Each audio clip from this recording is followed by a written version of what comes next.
Barya-barya kayo riyan. Hep, hep, hep. Huwag daw ismulin dahil ang mga baryang kumakalansing, winner na buhay ang dala sa ating mga kanegosyo.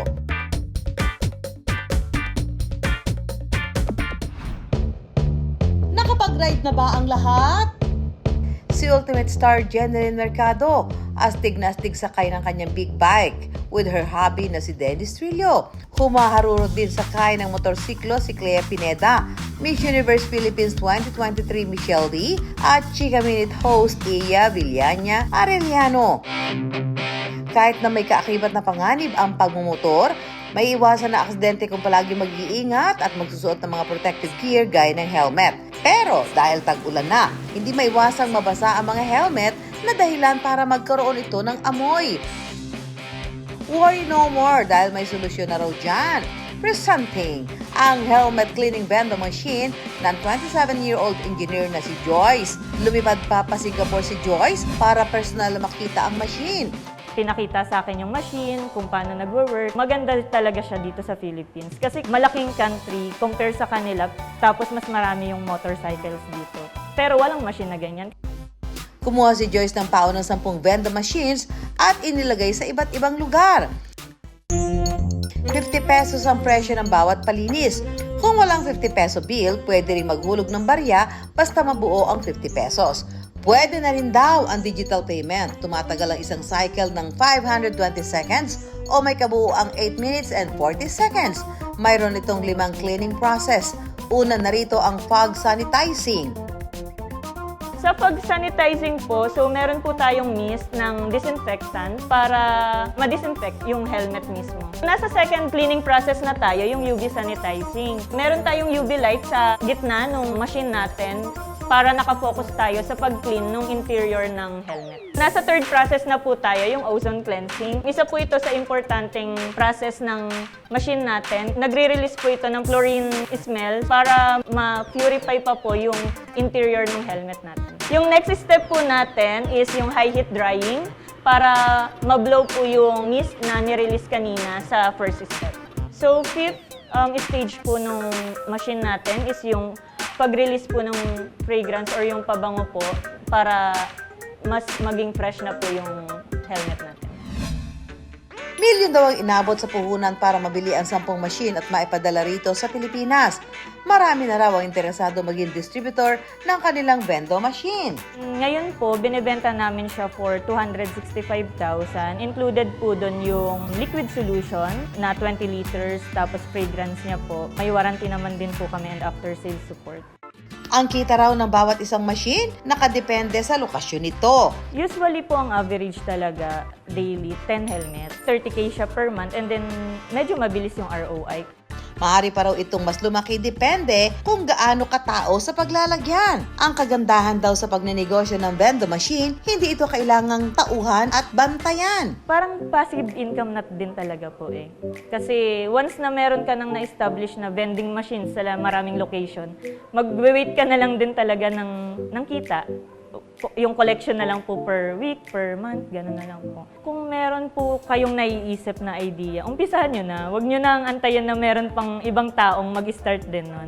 Kasi hindi natin maiiwasan naman na meron din nakaisip nun. Kaso, advantage mo kung ikaw yung mauna eh.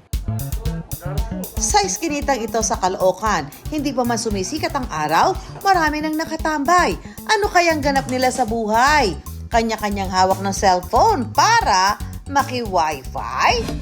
Piso is the key para sa Wi-Fi vending machine na pinipilahan dito sa Dagat-Dagatan, Caloocan. Yan ang paandar na negosyo ng 32 years old na si Jonas. Parang di bali na lang mawalan ng tubig, walang wifi eh. Parang yun lang yung term ko na ganun siya ka-importante sa tao. Kasi doon na lahat eh, libangan, educational, lahat na as in online na lahat eh. Napaka-importante, mahalin tulad mo siya sa mga necessities mo ngayon para mabuhay, kasama na siya eh.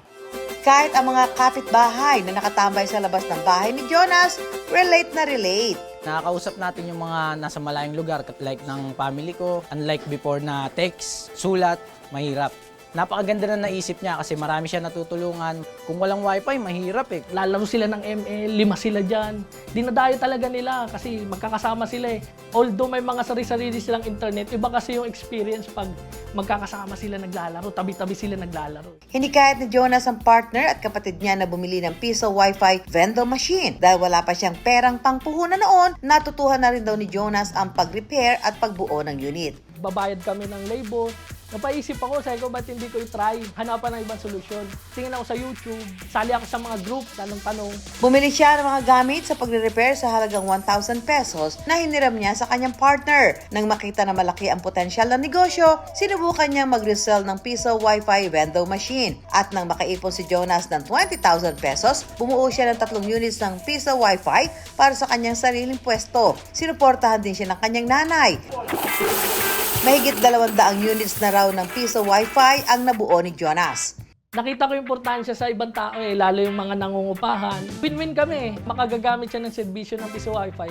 Ako kumikita ko. Kaya hanggat maaari, mababa lang po yung halaga ng rates na nilalagay ko. Mababang halaga ko rin binibigay yung unit.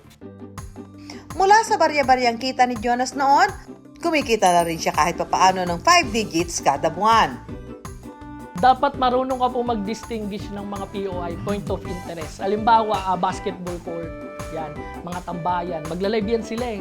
Kasi lahat naman po parang tubig, kuryente na si Wi-Fi connection eh. Tsaka sa mga liblib, mga remote area, sa mga province, okay yan. Kaya mga umorder din sa akin, Batangas, Bulacan, siniship namin. Sa halagang piso, pwede na magamit ang Wi-Fi sa loob ng 10 minuto. May package rate ring 5 pesos for 2 hours, 10 pesos for 4 hours at 25 pesos naman para sa isang buong araw na paggamit ng Wi-Fi. 9,000 hanggang 12,500 pesos naman ang presyo ng bawat unit ng piso Wi-Fi vending package ni Jonas. Kung magpaparepair, nasa 300 hanggang 1,000 pesos ang labor depende sa sira ng piso Wi-Fi machine. Sa anumang negosyo, importante raw ang mabuting pakikitungo sa tao. Since day one ko nagpuntodo post ako sa Facebook. Ngayon, hindi na ako sila na yung pupunta magpagawa, umorder ng package. Mahalaga rin na maniwala sa sariling kakayahan. Kinaganda po kasi pag may sarili kang business, hawak mo yung oras mo eh. Kung mas sipagin mo, mas kikita ka. Consistent mo lang, tsaka quality over quantity. Babalikan ka niya. Katulad na lang po sa akin, marami na talaga akong suki. Huwag ismulin ang mga barya-barya dahil kung may kasamang sipag at tiyaga, siguradong kita yan.